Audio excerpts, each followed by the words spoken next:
What's up, guys? My name is Dakota, and I'm going to be the host of this new podcast that I'm starting. I'm still a little iffy about the name, but I've been thinking for like the past 3 days of a name. I try to think of all the positive attributes that I have to offer the world, or maybe think of some physical attributes.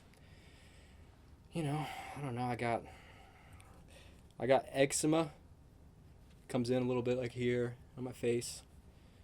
So that makes me a little compassionate. That's a positive attribute and a physical attribute. It's two birds with one stone.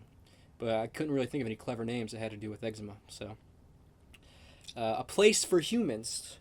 A place for humans. That's a blog. I just started a blog. aplaceforhumans.com. And, yeah, I thought I would keep the theme going. So, a place for humans. Welcome to A Place for Humans. Some of you guys might know who I am. I make YouTube videos, and my YouTube channel is Dakota of Earth, or Dakota Wint. That's my name.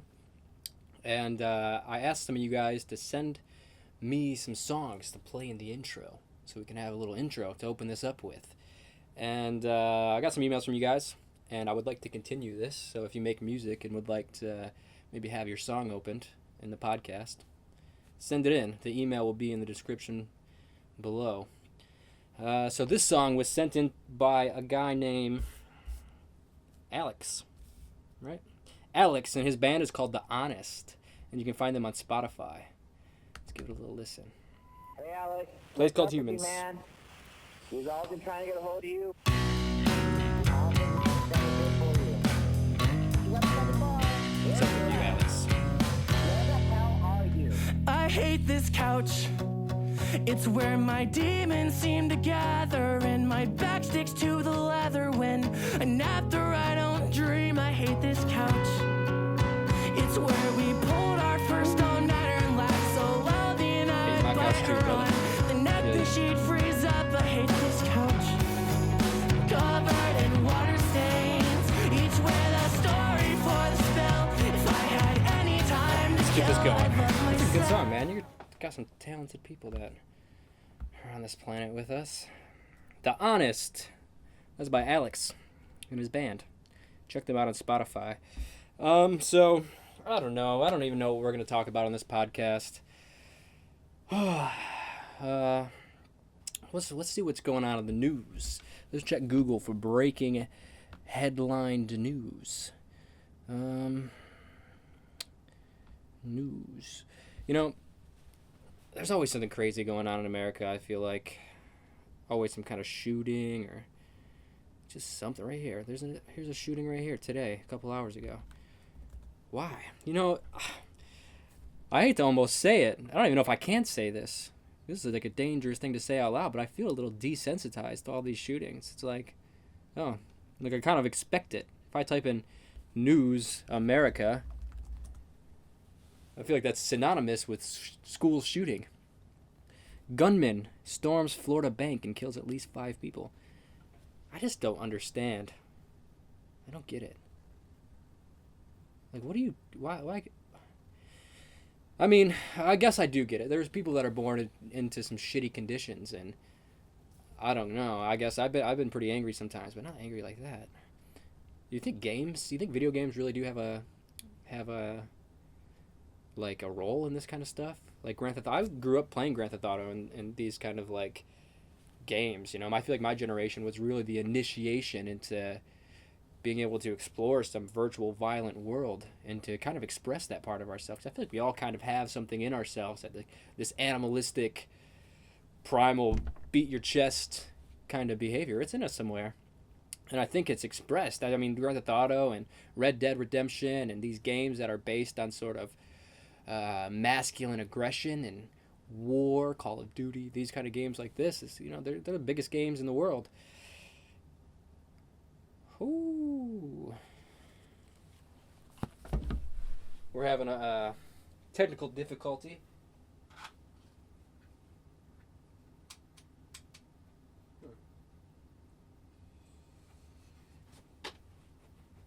Well, guys, fuck.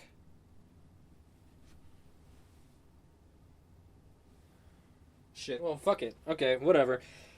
Let's keep it raw, baby. We'll keep it raw. We don't need no light.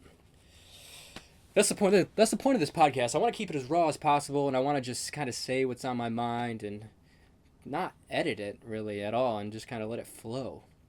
So, sorry that my light died. Okay, so yeah, I don't know, man. You know, I'm proud to be an American at the end of the day. Which is weird because I feel like I hated America growing up. And I still kind of do hate America. Oh God, that's a terrible thing to say out loud. But I don't mean I hate America. I just I hate politics. I love America actually. I love the land. You know, my favorite thing about America is the people, and my least favorite thing about America is probably the people. No, I don't hate America, but I was very you know, kind of anarchist growing up. I was kind of a punk rock kid, you know, went to like hardcore shows and was really into bands like Anti-Flag or Operation Ivy and all these bands that had a kind of political message, sort of anti-military, protest, punk kind of energy. And I still agree with that. I still feel that, you know. I think the government does bad things to the world. And but I am proud to be an American. The things I'm proud to be, as far as what I'm proud of when it comes to being American, it's how progressive we are. We're really progressive as a country, socially progressive. You know, like with things like gay rights or trans rights or mental health awareness and all these sort of social things. Our people here in America. I'm in Detroit, Michigan right now. It's my hometown. So, but our people here, you know, we're a special bunch. We really push for. We're like the start of the wave of social revolutions, and maybe that's because I'm from America and that's my only context. But it really feels like, you know, we're a part of something here. Whether that be like the hippie counterculture movement, psychedelic movement, you know, the protest Vietnam movement or civil rights movement, you know, we're really socially progressive here. And I've been all around the world. You know, I've been to the Middle East. Sorry. I've been to the Middle East and I've been to Asia. And I've seen the way people can be a little bit socially suppressed or a little bit socially unaware. Like I remember I was in India hanging out with this guy, and I don't even know how the conversation got brought up. Everyone thinks I'm gay, I guess, so it kind of just sometimes it gets brought up as a joke. But this guy was like, "What do gay people have to offer society?" And I was just like, "Man, you were so cool until you had to say something stupid like that." What do gay people have to offer society? It's like, what does that shitty statement you just said have to offer anything? You think that's a constructive thing to add to society by bringing those concepts out into the universe? But you know, these places just aren't as socially aware as us, and I think a lot of it comes from insecurity, especially with men. Being gay is kind of like looked at as a demasculine thing, so a lot of men are like, oh, I'm not that. Yeah, I think everyone's a little gay. Be honest, man. Toughen up. If you want to be a real man, admit you're a little gay. You might not want to like suck a dick or have sex with a dick, but I think, you know, if you don't look at Leonardo DiCaprio and, you know, whew, he's a little something, you know. He makes me feel something, and I've never been with a boy, but Leo. So yeah, I'm proud to be an American, even though I hate the president and I hate the things we do to other countries. Like I was just in Palestine about a little bit over a month ago, and in Palestine, oh man, you know, I try not to take a position on the Israeli-Palestine conflict too much because it gets people real heated, and that's you know, that's if you choose a side in the Israel-Palestine conflict, that's like you're attacking somebody's identity. And at the end of the day, our identity is that's all we got. You know, if you're attacking someone's identity.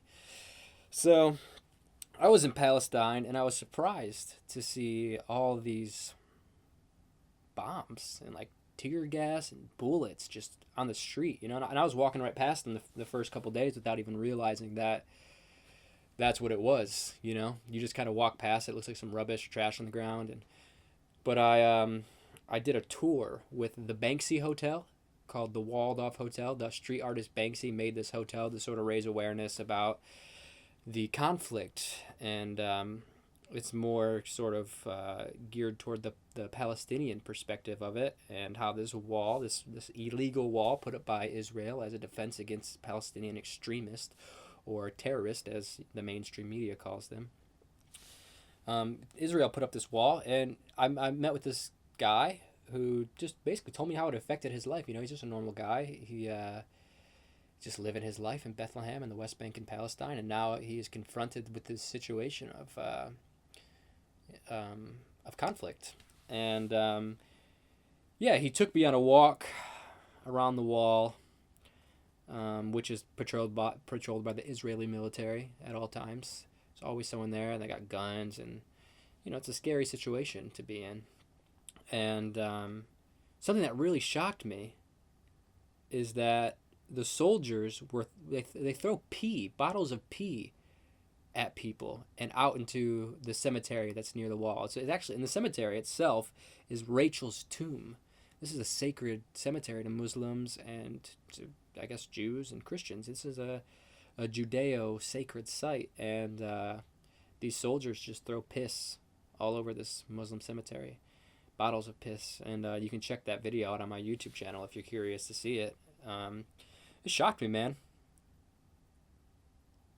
That's a really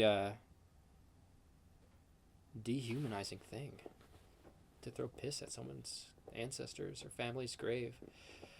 And another thing that shocked me was that when you pick up the tear gas that is all around the ground in the West Bank, you it says made in the USA, in Jamestown, Pennsylvania. In Pennsylvania, just a couple states beneath where I'm at right now, they're making tear gas, and that tear gas is being shot at civilians in the West Bank, or I imagine in Gaza, or who knows where else in the Middle East these weapons are being used. So that fucked me up a little bit, and really made me appreciate being American. Like, fuck, you know, it's fucked up here. It's fucked up here. And I live in Detroit, so I've grew up around suffering. I don't know if any of you guys watching are familiar with Detroit, but to put it into perspective, there's some places in India where I was like, oh, this actually kind of feels nostalgic, like I'm at home. There's places in India that look like Detroit. So, yeah, I was raised around an atmosphere of suffering. I've seen homeless people, you know, and been around a lot of art. I feel like suffering really creates a lot of art, and you see that in Palestine. The whole wall is decorated in insanely beautiful art, and Banksy as an artist and inspires that. And yeah, there seems to be any place that has a history of suffering, it seems to emerge this creative outburst or this creative flow of energy to the people that are there, or just in the area itself. And yeah, I don't know. I'm proud to be an American after traveling around, and that's such a weird thing to say, and I'm ashamed. Equally, I'm ashamed to be an American. I don't want to go. I'm not a sellout here, guys. I'm Viva la Revolution. I want the revolution to happen. And I'm for the downfall of the American empire. I think the capitalist system that we are being force-fed is anti-human and anti-earth. So don't get it twisted when I say that I'm proud to be an American. I'm proud to be an American because of the people here and the stuff that we have done and how progressive we are and how accepting we are of other people. What other country in a couple years can go from viewing something like transgender, something that is pretty socially awkward or a little obscure traditionally in American culture? That's not something that has ever been accepted. But within a few years, thanks to the internet and thanks to the American people just being open-minded, we are forcing the world to have an awakening or a shift in consciousness, of social consciousness, and a shift in what identity means. We're breaking the boundaries of what identity means. realizing our infinite potential. You can be whoever you want. You are an infinite being. Be who you want. Shiva takes the form of both masculine and feminine. Be who you want.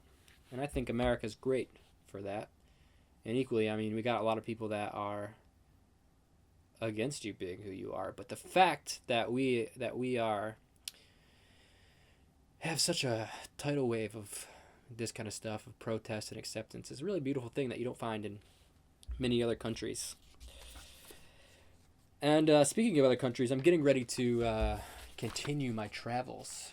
For those of you guys that haven't seen my YouTube videos, I'm a traveler. I'm a psychedelic traveling explorer. I go around this planet that we're on here. I like to see the things that are on it. I don't know. And so I'm going to Costa Rica in a month from 3 days ago. On February 20th, 2019, heading down to Costa Rica to Playa Dominical and Playa Uvita to go to a music festival called Envision. I guess it's more of a cultural festival. It's more of like a cult a little bit. It's got like techno music, bass, and psychedelic lights, and a community area. It's really cool. They do fires at night, and everyone howls at the sun as the sun goes down. It's really tribal, and I love it. I've been a few times, I think 2 times, and my mom's going, my niece is going, my mom's taking her boyfriend, going as a little family, gonna have a good time. So that should be fun. Costa Rica. I've spent a lot of time in Costa Rica. I love that place. I love the Caribbean side in Puerto Viejo. The water's blue, food is good, people are cool. So after Costa Rica, I'm going to go to Mexico and start working on a documentary about the mushroom, the sacred mushroom, psychedelic mushroom, that these shamans and people in the mountains of lower Mexico have been taking for who knows how long. And, that area is actually where it's kind of inspired the psychedelic movement in America. There's a lady, a shaman, a curandera, who grew up working with mushrooms in Mexico. And there was a mycologist, I think that's the word, right? A mycologist, that's someone that's into the study of mushrooms. And Gordon Wasson, he was a banker for J.P. Morgan Chase Bank, I believe. And he was traveling through Mexico looking for mushrooms, learning about mushrooms. And he came across this lady, Maria Sabina, who was the curandera, the shaman who was working with the magic mushroom. She gave it to this guy, blew his little American mind, and he comes home, writes an article about it saying, like, oh my God, this little mushroom blew my mind. The El Santo Niños, the little saints. And Time Magazine made an article about this, I think it was in the 50s, which inspired a new inspiration of consciousness exploration through the psychedelic means and through the means of plants and chemicals that alter your awareness. Like LSD was around the same time, and this is what inspired the hippie movement. This is what inspired Timothy Leary and Ram Dass to drop out and start, turning people on to acid. And so that's going to be really cool. I'm excited to go to Mexico and sort of dive into the history there. And they're still doing it. There's still these indigenous shamans that are still doing the same practices that they've always been doing. They do a really kind of obscure belief now that they've been colonized by Spain. And you find mushroom art. This is I was, while learning about researching the Mexican mushroom stuff, I've always been interested in this idea of mushroom worship in Christianity, because you have someone like John Marco Allegro, who was one of the people who were allowed to decode the Dead Sea Scroll, decipher this Hebrew scroll that was found in, I think, Jerusalem or somewhere near the Dead Sea Scrolls. And it's a biblical scroll, some of the most significant Bible scrolls ever found. And this guy, John Marco Allegro, said that it's just a mushroom cult. This is a whole story mushroom ritual, of a fertility ritual. And I always thought that was interesting, that Christianity has a psychedelic origin. And you do find psychedelic art all around churches in Europe and cathedrals in Europe. I think like France and maybe Germany, I think, something like that. But yeah, so you find this elaborate, beautiful mushroom art that is clearly psychedelic, clearly psychedelic. I actually can't find an argument against it. I highly doubt they're just drawing mushrooms because they are drawing mushrooms. Maybe they are, who knows. But so I find it interesting that around the time Spain was colonizing Mexico is when you see this art start popping up in around Europe. So I find, my theory is that maybe these shamans were giving the colonizers mushrooms, blowing their mind like they did with Gordon Wasson. They were taking it back, giving it to priests and this kind of stuff. And yeah, it inspired a culture, and that's why you find mushrooms in Christian art, and why you find the shamans doing Catholic rituals with the mushrooms now. And that's why they call them the little saints, El Santos Niños, the little saints. So I'm not sure how the documentary is going to turn out. That's my idea, is make a little documentary about this. Who knows how it's going to turn out, but it's going to be fun. I'm going to go to Palenque, the Mayan ruins, to take some mushrooms there. So it's going to be a whole mushroom trip, a spiritual journey going inward, talking with the mushroom. Yeah, just learning about their culture and learning about this medicine. That's the way they look at it, like a medicine, which I find interesting, that we now here in America are starting to use psilocybin as a medicine.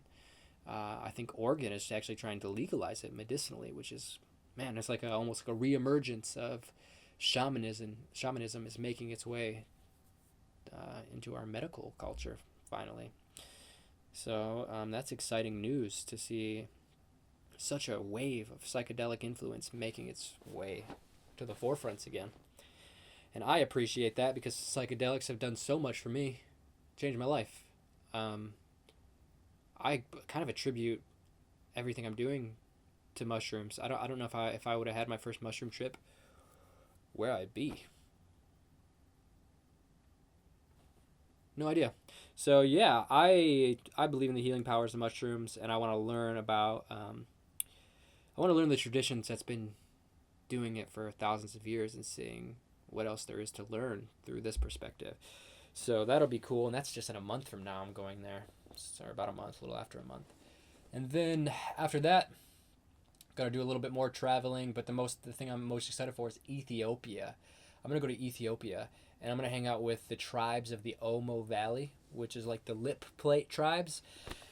And man, that's dying out. These are the last people on Earth that are sort of living that way. And the lip plate tribe, the ones that wear the big clay plates in their lip, what are they called? Burma tribe? Burma's a country. They're not called the Burma. Suri,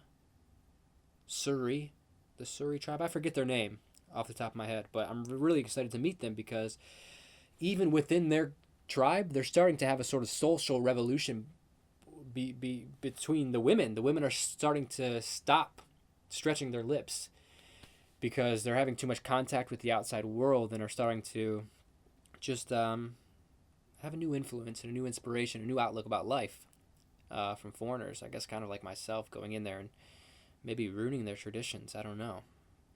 That's a thing that is definitely debatable. Is, are you ruining cultures when you go visit them, or are you documenting something that's on the brink of extinction? And as much as I would love for these things to be preserved, and for these natural humans to kind of stay, I find it so beautiful that we have natural humans still living on Earth, living off the land, and just figuring it out based on their immediate environment. So I really appreciate that kind of stuff, and I want to learn about that. I want to learn that indigenous wisdom before it's gone. And I guess it all comes down to intention, whether or not it's exploiting them or ruining their culture. I do see the argument that it's ruining their culture. That's why I would imagine they're stopping the lip thing. Some of them are still hanging on to it, but it's interesting to see kind of a social revolution even happening in a tribal village. So that's a story I want to cover, is the sort of shift in consciousness that they're having. So that's going to be cool. Ethiopia.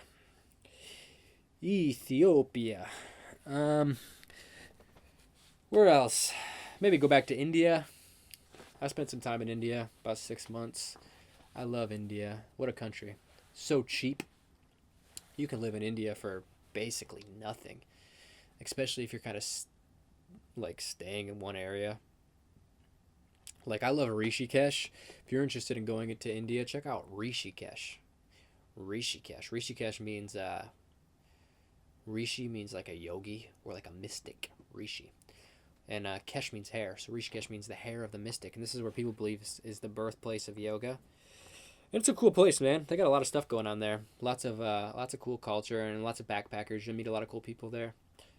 I like hanging out in Rishikesh. And India's just got such an aura of spirituality. And it's kind of like, it reminds me of like if you got into a time machine and it just malfunctioned for some reason and you got spat out into some alternate dimension or like a clash of worlds. You're like in, I don't know, maybe like 1500s, so like 500 years ago, but also 2019, like a clash of these two worlds, and they just kind of got spat out like a smorgasbord of these two dimensions. That's kind of what India is like. You got these ancient-looking people doing these ancient rituals, still wearing tribal makeup with their tilak and doing chants to these pagan gods like Shiva. Or, just having a crazy tradition of going inward and just really examining what it means to be a human being and what it means to be conscious. Because here in America or in the West, we explore what it means to be human through external means, through innovation, through competition, through building. And it seems in the Far East, that they go inward. So that's why I like India, because it's I get to see a side of myself that I don't get to see when I'm at home so much, because the culture just kind of doesn't allow for it. We're so overstimulated here with technology or with advertisements or with social media, and just life is so overstimulated here. It's a little slower there, despite India being crazy and chaotic. I think it's got more car accidents per kilometer than any country on earth. And if you've ever seen a video of Indian traffic, you can see why. It's insane. But there's something about India that's just a little slower. Time just moves a little slower. And you get to look around. It's like looking at a mirror, You see poverty. And, like you see kids in the street, dirty, no shoes, no pants, bruised up, maybe with like some gash or a cut, and they're begging for money. You're forced to see a part of yourself that you might not get to see at home, or you get to see so check this. Like, this is an example. My friend Lucian, who you might have seen in my India vlogs from forever ago, 2 years ago. Lucian took LSD in Varanasi, which is a crazy city where they burn bodies out in the open, and just like the city of death, basically. You see dead dogs floating in the water and dead monkeys, and I actually looked for a dead body there. It's a crazy story. You want to hear a crazy story? Well, let me finish this Lucian story first. So Lucian took LSD in Varanasi, and he saw a cow eating meat. See a cow eating meat. Cows don't eat meat. I don't know if you know that.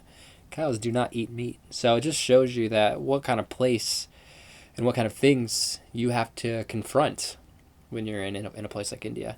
And it's cool, you know, it's really interesting to be with yourself in that kind of way. And what crazy story was I going to tell? Oh, yeah, shit. So I was just in India filming a travel series called Of Earth. Of Earth. And it's not out yet. We're still editing it right now, and I'm actually waiting for a microphone to come into the mail so I can do the narrative. And it's taking a lot longer than I expected to release, but it's on its way. And anyway, so we did Of Earth. We did 8 episodes in India. We filmed for a few weeks there. And in one of the episodes, we met with this guy who lives in Varanasi, the city of death. And this guy's a little freak. Kashi Baba. That's his name, Kashi Baba. He's about this tall. He's maybe, how old's Kashi Baba? I don't know. He could be anywhere between 35 and 70. He's just got one of those faces, you know what I'm saying? Kashi Baba. Man, what an insane... He'll do anything for money. Kashi Baba would probably kill a man if you gave him $50. So Kashi Baba is not an Agori, but he will do Agori rituals, which are like these black magic people that live in India. They eat dead bodies and just... We did get to hang out with some real Agoris, which you'll see in the Of Earth series. But Kashi Baba, he was going to demonstrate a ritual for us on camera. So he took us in a boat to go search for a dead body floating in the water.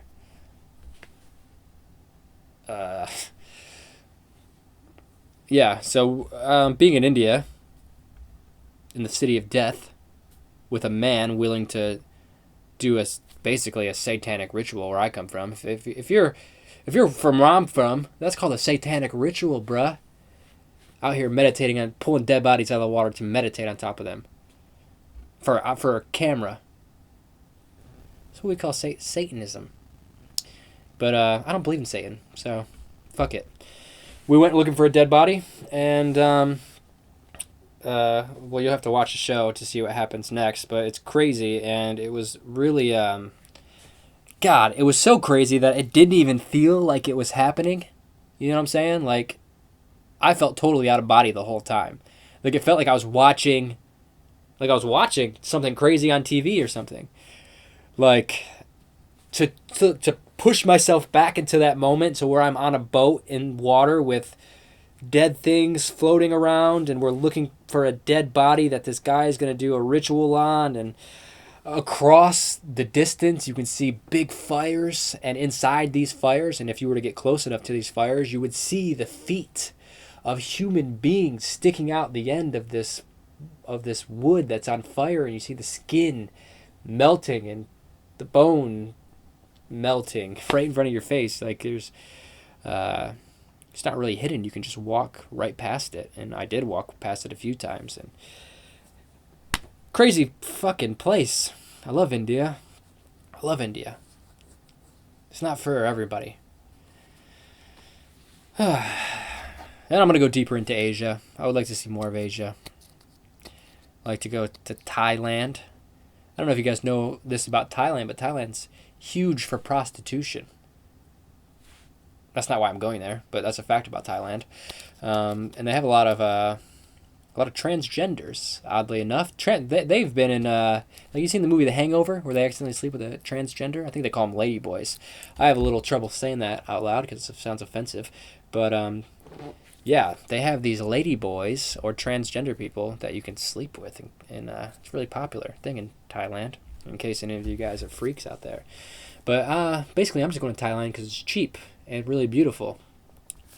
God, now I feel like I just sort of like subconsciously hinted that I'm going to go sleep with a lady boy.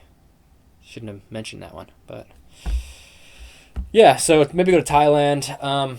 I want to go to Indonesia, go check out Bali. There's some crazy culture in all around Indonesia, actually, some tribal culture that I might go visit. So that's kind of some of my crazy travel plans for 2019. And if any of you guys watch my videos, that's what you can expect to see in the future. And yeah, I asked you guys to send in some questions on my Twitter and Instagram, and you guys can give me a follow on there. It's Dakota Wint, at Dakota Wint. And I'd really appreciate the follow. And also send me an email if you want to be a part of this podcast, like this segment that's about to happen now. So I sent you guys a tweet and an Instagram out there saying to send me in a video of you telling me something about you. Whether it be, did you cheat on someone? Did you do something bad and horrible that you just want to get off your chest and maybe release something you've been holding in? Did someone hurt your feelings and you want to talk about it? Do you also have eczema and want to share that with me so I don't feel alone? Do you want me to give you advice about anything? Do you want to maybe skydive off of a volcano? And you want to know whether or not you should do it? You should probably do it. But send me the video and ask so you can get advice from other people that are listening. Okay, so okay, let's see. This one is titled "Help." What do you got for me, brother? Hi Dakota, I love your videos, What's up, brother? all of them. I'm Andre from Portugal, and I have a problem. You see? Wait, did you say your name? Let me back that up a little bit. Andre from Portugal. From Portugal. And I'm Andre from Portugal. Andre. And, I have a What's up, problem. Andre from You see, Portugal? I'm an artist, and I do so much stuff. I do design, I do video, I paint, Okay. I draw, I do music. Okay. You're a I'm in jack of marketing, trades. You got all of it, businesses baby. And stuff. I can tell you got I the have good a looks, YouTube too. Channel, and I'm not sure if this is the way. I'm not sure if it's better for me to become a specialist rather than a generalist. Like I feel okay. like I'm mediocre So you're- in all of these things. Okay, so you're a little and I'm concerned. Not sure if I should focus in one specific thing. Oh, I feel that, do man. short I films feel and that. Films and everything related Um, to cinema, and I'm not sure if I should put all of these things aside and focus only on in cinema. Please help me. Oh man, should you focus on cinema or focus on one thing opposed to having a bunch of different things?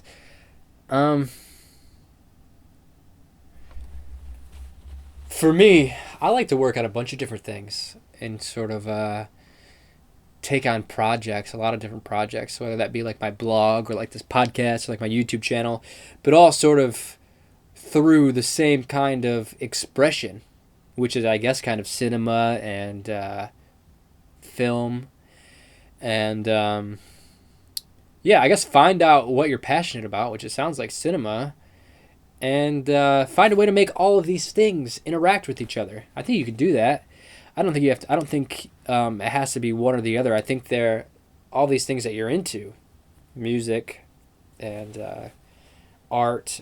I think you said maybe you painted. I think, and I think you can find a way to incorporate all of these things into one big jumble in which you each benefit while you progress down each path. You know what I'm saying? Like you can film yourself making music.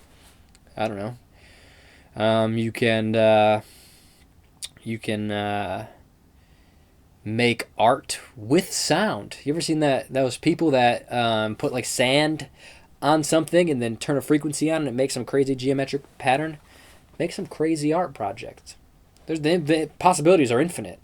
So I think I don't know, sit with it and see what you feel passionate about. What do you want to create? Create it. And do that every day and just do it, Take one step after another and just see where it goes. Try not to think so much either, just follow your heart. We are creative beings. I think that's what we are. The universe, we are the universe, and the universe seems to be this flow of creation.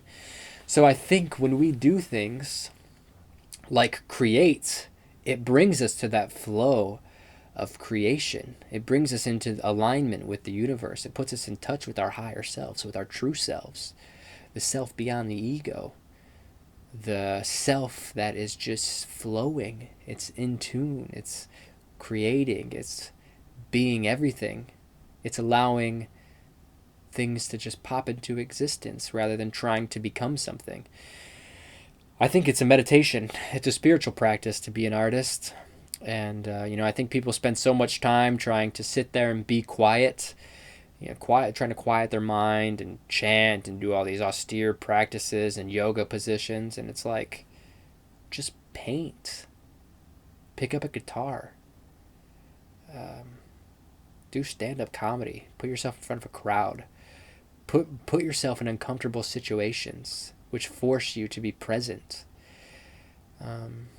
I think these are all meditations. I think making art is a meditation, making music is a meditation.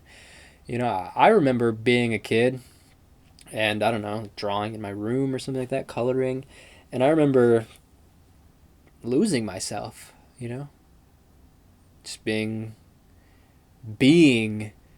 the process rather than making a process. I was me in the art world. It's one thing happening, There's a meditation. There's no separation. It's just the disillusion of duality. You just lose yourself in the moment and merge into the universe, which I think is creation. So follow your heart. As long as you're creating, you'll be all right. Okay, let's see what else we got. What you got for me, sister? Give me something good. Hi, Dakota. My name is Gracie. I'm from Miami, Florida. What up, Gracie? And my question for you My dad has a dog named Gracie. What are some things I can practice or people that I can look up to when on the spiritual path? Thanks. Who are some people you can look up to on the spiritual path? Some people that have helped me on the spiritual path. I got some odd influences. Ram Dass is a big one. I appreciate Ram Dass so much. Just a real guy. When I think of spiritual teachers, I want someone that's real, someone that's not gonna talk it up and make it into some mystical thing. I want to feel spirituality in the mundane. While I'm cooking breakfast or while I'm using the bathroom, I want to see everything as spirituality. And I think those are the kind of people I gravitate towards, the people that kind of teach those messages, opposed to people like YouTubers that write books on, ridiculous things on spirituality being something that you have to buy or that you have to achieve or something that's out there somewhere else. It's not. Spirituality is everything. And I think people like Ram Dass or someone like Alan Watts or these people really help bring it down and make it something that is tangible rather than something that's intangible or something that's like needs to be sought out in India or something. Terrence McKenna's cool. I like Terrence McKenna. Duncan Trussell. I love Duncan Trussell. Duncan Trussell actually said something that is relevant to this. He said, if you're looking for a spiritual teacher, you should try to offend them. Try to offend your spiritual teacher. If they get offended, their practice is bullshit. BS. They don't gotta. If someone can get offended, then they have a faulty practice. Spirituality. You shouldn't. If you're still getting worried about what people care about you, or if you're still have a fragile self-image to where if someone says words at you using their hole in their face, if that offends you, then it's safe to say that maybe you don't have the deepest spiritual practice, and that's not a bad thing. I get offended all the time, so don't look at me. But I think that's a good standard for someone that's a true spiritual teacher that's worthy of listening to their knowledge. And like Ram Dass, all these people, you can't offend them. Duncan Trussell, even him, I think he's a spiritual teacher to me. Raghu Marcus, he has a podcast called Mind Rolling. I recommend checking that out. I find stand-up comedians in a way to be some of my favorite spiritual teachers. Bill Burr, I love Bill Burr. Anyone that makes me feel spiritual without necessarily having to do some practice. Like connection. That's it, man. Connection, love, compassion. Being present, creative, being, I think that's what, even a connection is sort of a space of creation. You're creating a relationship, you're creating a bond, you're learning about each other, you're exploring what it means to be beings in a planet and bodies together. So I think it goes back to creation, It goes back to creating. I kind of forget what your question was. Let's move on. What up, brother? Hello, Mr. Dakota. What I wanted to ask you was, would you have any advice on like meeting people that share your passions and kind of like want to follow what you want to do, or something along the lines of what you want to follow? And if you got any advice on how to better meet people that share what you want to do and your passions. But yeah, man, greatly appreciate it. Have a fucking wonderful day, dude. Thanks, man. You have a wonderful day too. How do you meet people? The people I've met in my life that are kind of doing the same stuff I want to do, I met just by doing what I want to do. I met other people that make similar videos and stuff to me by making videos. If you build it, they'll come. I think that's a quote or something like that. Build it and they'll come. There's tons of communities everywhere, man. Like, the internet is such a resource for an outlet to reach out to people that are similar to you. Join Facebook communities. If you are interested in travel. You'll meet backpackers. You'll meet people that have a similar life philosophy as you, if you're out doing the things that you want to do. If it's spirituality you're interested in, whether it be Buddhism or Hinduism or Jesus Christ, go to church, go to your local temple, go to your local monastery, and peek around, see what's good. If you are an artist and you want to be surrounded by artists, I don't know where artists hang out at, but go there. Maybe like a coffee shop or something, or an event, an art gallery. I don't know. Just be active, I think. What else we got?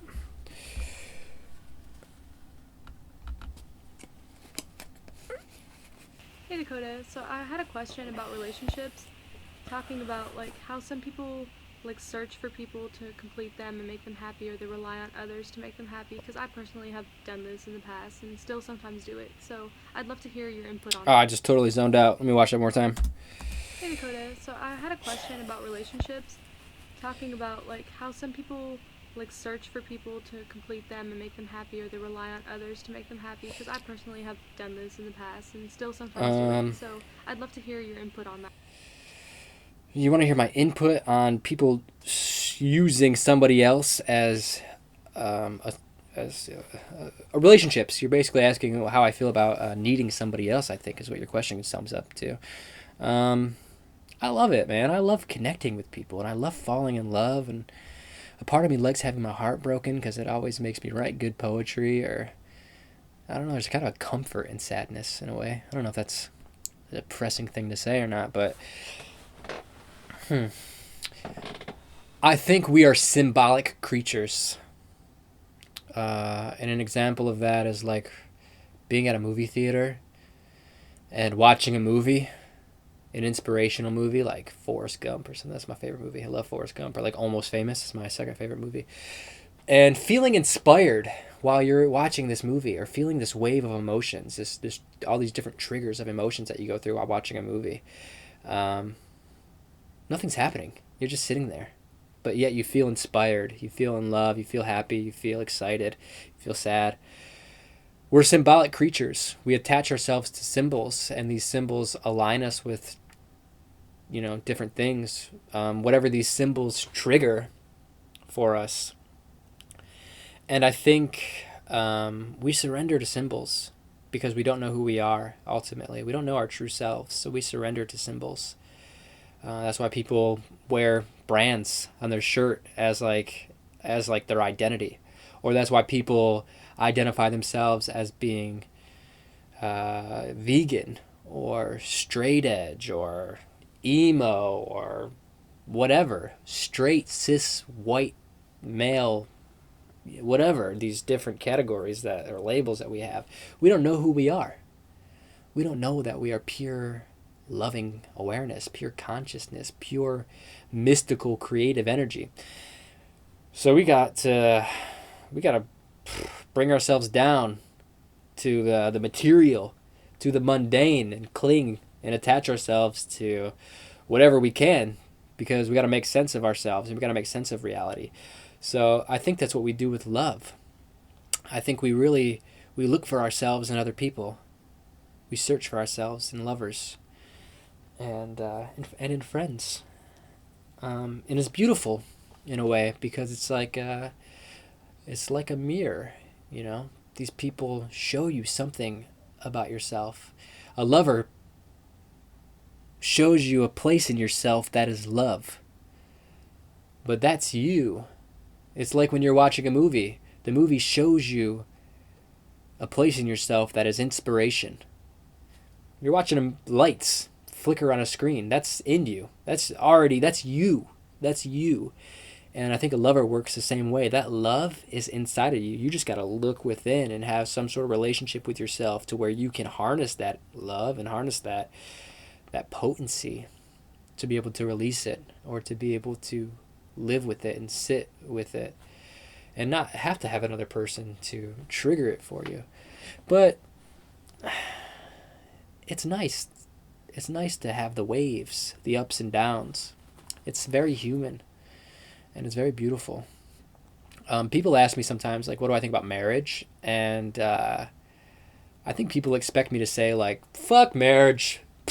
Marriage just sucks. And it probably does suck, you know. Marriage is lame because you have to kind of like a contract with the government. But the ritual, I like the ritual of marriage. Like, I like the idea of becoming a family. The symbol of the woman or the man, or however you do it, taking the last name of somebody, and the father walking her down the alley. And, you know, in my case, because I'm a straight male, that's how I would imagine my wedding to be, you know, her dad walking her down and offering her to me as being a new part of my family, and saying, like, it's now my responsibility to take care of his child. There's a beautiful thing to this kind of ritual, and it's cute. We're humans. We're creatures on a planet. You know what I'm saying? Some cute shit. We give each other flowers and rings with stones. We offer them as a token of our love. That's the cutest shit ever. It's just some animals on a planet. Like, if you look at us objectively, that's the most adorable shit ever. Come on. Marriage is cute as fuck. I'm into it. I want to get married. I'm ready to start a family, man. I would love it. I would love it to just be in love and find some honey dip, some hot pocket to call my own. You know what I'm saying? So, what else we got? So shout out to our sponsor for the podcast, Stay Happy, Stay Weird. That's what this big thing is behind me. It says, Stay Happy, Stay Weird. Stay Happy, Stay Weird. It's a clothing company that you can buy clothes from. If you like a t-shirt or a long-armed t-shirt with a hood, you can buy that at stayhappystayweird.com, and there's free shipping at stayhappystayweird.com if you live in the United States. And all kinds of cool stuff there. Some t-shirts with my quotes on it, or some hippie quotes, or just all kinds of cool stuff. I think if you like life and being happy, you'll like the messages found at Stay Happy, Stay Weird. stayhappystayweird.com. Ladies and gentlemen. Should we answer one more? Let's answer one more, and then we'll wrap up this first podcast of Eczema Man. What do we call this podcast? A Place for Humans. Okay. What you got for me, sister? Sorry that I didn't write your guys' names down. So this may sound kind of... Next podcast, I'll remember your names. My question is about trying to manifest a soul tribe of friends into my life, because... Oh, this is kind of like the same question as... My life has always been kind of a loner, only ever having about, like, 2 close friends at a time, and yeah. I'm in college now, but... I feel like a lot of people have only a couple close friends. High school have kind of diminished, and So yeah, I would say now I would classify like my best friends as just being my dad and my boyfriend. Yeah. And so it's been kind of depressing in college because, you know, everyone already has their group of friends and it just feels very isolating. And I feel like I would Yeah. enjoy my time alive with being able to experience soul connections on a friendship level, and I'm missing that part, and I feel like I'm missing out on a lot because I don't have those kinds of relationships. Oh, thanks for your question. That was sweet. That was a sweet little question. Yeah,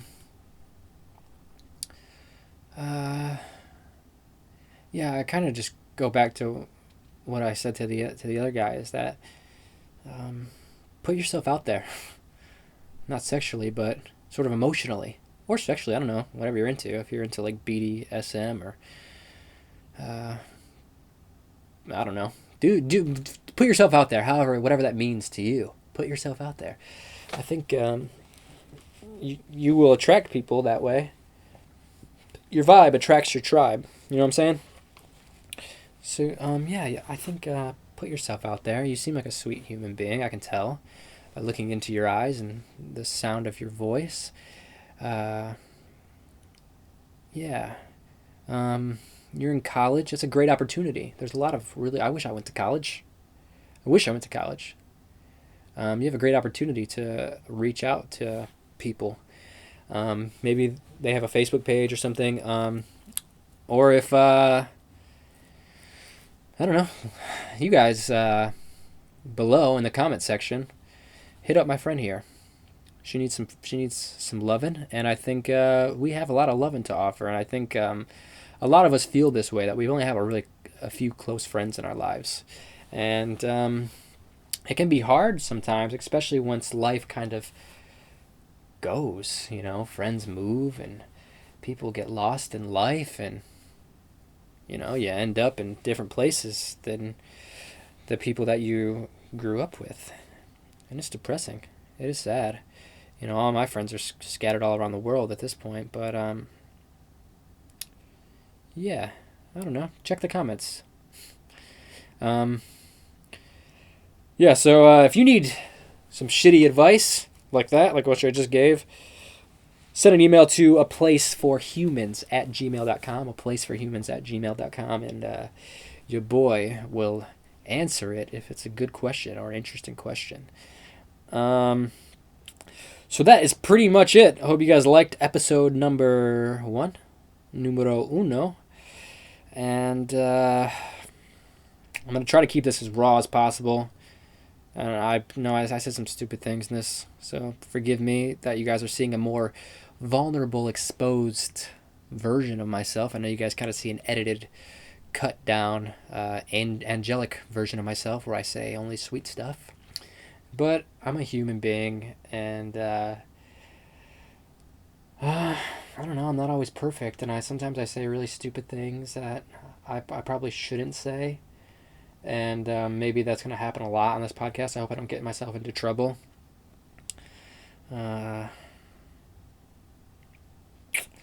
Yeah, so let's end the song with another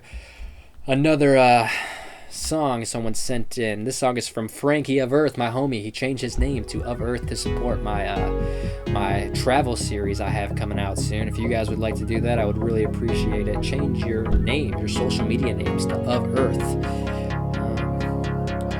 Swag. Let's listen to your song, Frankie. You can listen to Frankie's song at Frankie Greer at SoundCloud.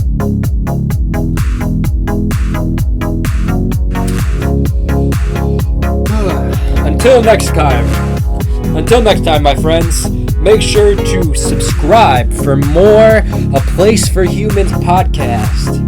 I love you guys, and shout out to everyone that took part in the podcast. Your boy is out.